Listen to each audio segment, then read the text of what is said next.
I think you've got to be a pragmatist sometimes and think maybe just at this moment in time we should be focused better. Now, in the next few hours, Amazon founder Jeff Bezos will be launching into space on board his rocket ship called the New Shepard.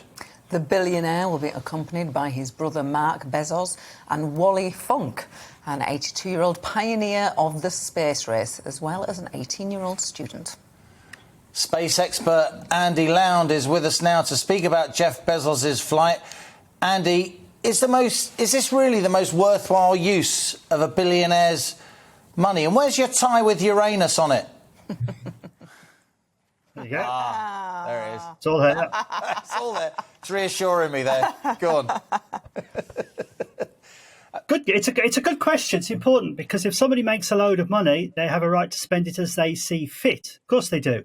And of course, he's going to be ending up running this as a business, of course, a commercial flights, taking people up and down.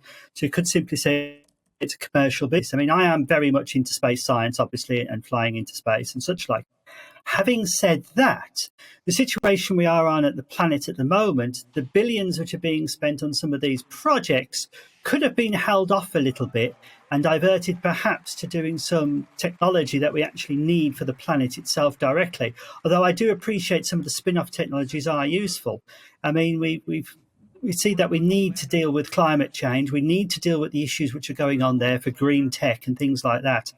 And one of the big issues we have in the world is that the petrochemical companies are obviously trying to hold their ground, and there's nobody with enough money to take them on, if you like, with the new technology which is needed. And this is something that perhaps these billionaires could be looking at, and perhaps I'd like to have seen more diversion to there, even though I am a space freak, and I do like to go up, and it would be great to go up and down on his spacecraft.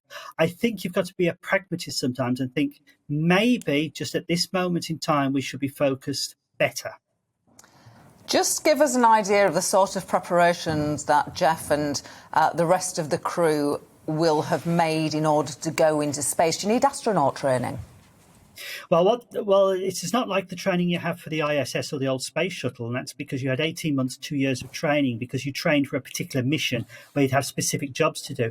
In this particular case, you're flying up. In his case, he's going to pass the Kármán line, 62 miles, and then the top spacecraft will separate, the New Shepard. It will free fall for a short while, then fall back down to Earth and parachute to the ground. So what you need is to make sure that you're healthy enough to do it, that you're not going to suddenly have a heart attack, that your general fitness is extremely good. And then you'll go through, it's usually about a week's training, and that's really for the safety procedures and everything on the spacecraft itself.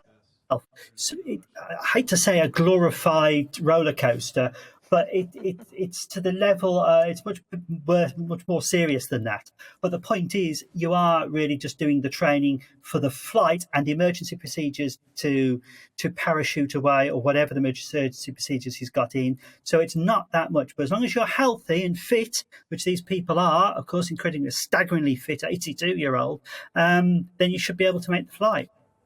Couple of things, Andy, just before we leave you. We did mention Wally Funk, that's Mary Wallace Funk, one of America's most distinguished female aviators and aeronautical specialists, finally getting her moment in space. That's a huge moment, isn't it, for all space watchers? And how about yourself? Because Richard Branson's doing knockdown trips to space. Just £250,000. Maybe you can remortgage the house. Yeah, still wouldn't do it. Yes, I've entered the lottery. There's a lottery prize going up, and I have thrown my hat in the ring for that and come to an agreement with somebody else. If they win, we'll take each other up. So we've actually thrown into the lottery for that.